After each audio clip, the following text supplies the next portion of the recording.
I think this is the first video where I'm going to defend a very progressive individual, a left-leaning people working at a video gaming company. Because it's important to be truthful. I want people to trust when I talk about things. If I start lying about things, then people will just tune out of my channel. It's like, oh yeah, V is spreading misinformation. So I got an article given to me by one of you guys, which claims that a higher up at DICE, who helped produce the new Battlefield game, was advocating for young boys to be castrated. So I'm like, what the hell? You know, like, is this real? Like, it can't be real. So I looked it up, and this is the controversy. She's retweeting a communist comedian, and I'm not using the word communist as an insult. It's like the person identifies as a communist.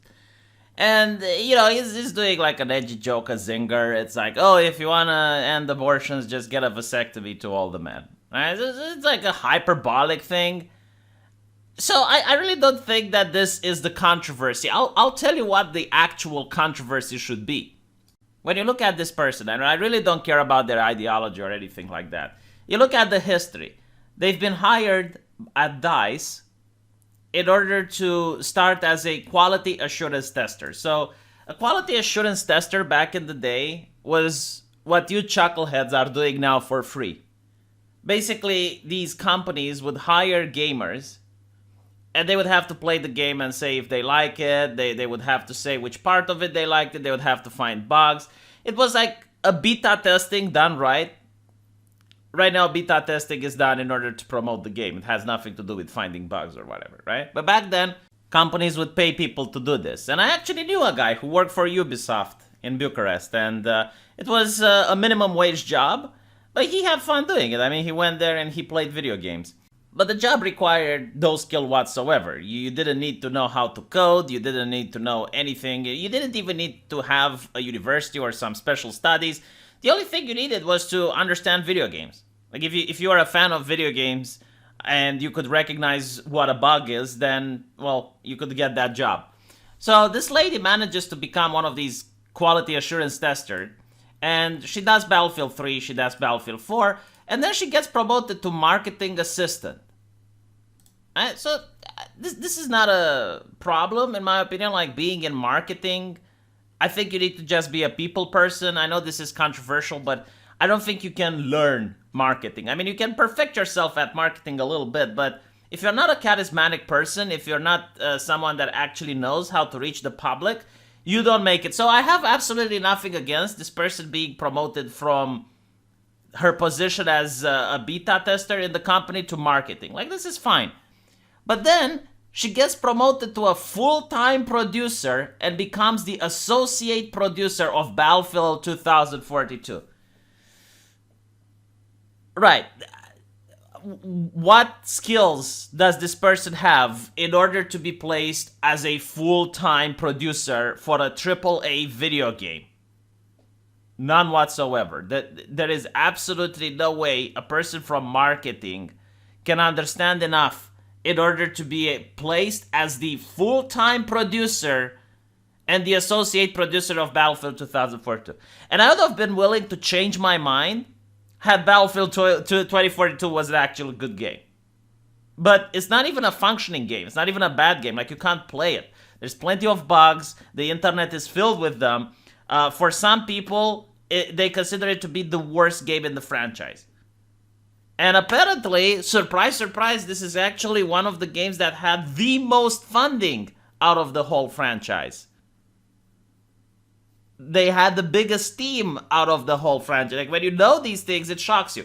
And according to this, apparently the latest Battlefield was supposed to be the next sequel to the highly coveted Bad Company series. I mean, it's a good thing that it isn't, by the way. It's a great thing that it isn't, because think about if it was, and you had Bad Company with all these bugs and with all these glitches and with fewer vehicles and all of this nonsense. Think about like how many people would have been turned off from ever buying another Bad Company game. I mean, at this point, people are just turned off from buying another Battlefield game, from what I'm speaking with people. I mean, I just refunded 2 Battlefield games given to me by my subscribers. I refuse to play it. I don't want to fund this, right?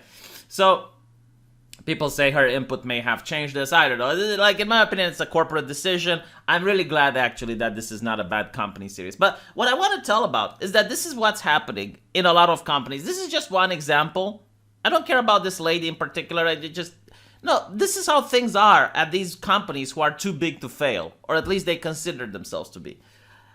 And, they keep promoting people that aren't trained to do the job.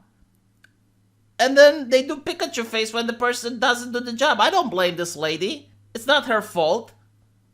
She's got no training in order to be a full-time producer from what I'm seeing. In the past, in order to be a full-time producer, you had to get into the company, you had to know how to code, or at least be a good artist. You had to actually work in the part of the company that produces the good, not the company that sells, not the part of the company that sells the good. It's like taking someone from legal, like a lawyer, and putting him to become the full-time producer. It makes no sense. The person in marketing knows to sell the stuff. They don't know how the stuff is made. They don't have to. So why do you take someone from marketing and you put them as the full-time producer? Why would you do that? Right now, I'm not the one to explain private companies how to function. I mean, feel free, You can take people off the streets if you want and put them as full-time producers. But when the game is bad, this is why the game is bad. And I'm really curious if they even are going to hold people accountable for the game being bad. Because from what I noticed, talking with other people from other companies, it's usually the disposable people, the ones that actually create the good, that get held accountable. It's like, oh, the developers didn't do a good job. They didn't crunch enough. They spent 11 hours at work rather than 12. Had they spent 13 hours, maybe things would have been better. Right? So these are the people that are usually held accountable for when a game ends up being a total failure. And you just see these games, getting failure and failure after failure. I think this is why you get the get woke, grow broke mentalities. That the ideology of wokeness dictates there is no such thing as meritocracy. So according to them, all people are equal. So if you take someone from marketing and you put them in charge of the game, they should do just as good of a job as if you take someone who has experience in making games and has worked in the company making those games. It doesn't matter. People are interchangeable. They're like parts in a machine. They're like little cogs, and you can just switch and swap whatever you want. There is no merit. There is no cog that's better than another. As long as the machine looks pretty from the outside, it doesn't matter if it's functional, right? And for them, looking pretty means like having the correct percentages of ethnicity and diversity and stuff. It's like having the correct pedigree and heritage of the people that work at the company. That's what they're focused on. And as long as they're focused on that, it reflects in their game. That's why, when I see something that looks a little bit wokish in a game, I'm already worried. It's like, okay, this game is going to be a buggy mess, isn't it? Right? Because if it reflects on the outside, the symptom, then inside, behind the package, they clearly do this in their company. They put people that have no place at being in the positions they're in. I'm not saying that they can't be in the positions they're in, but they should at least start from the bottom and go all the way to the top.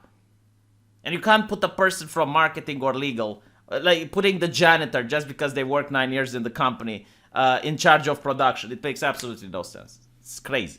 Crazy. Let me know what you guys think, and I'll see you in the comment section. Take care.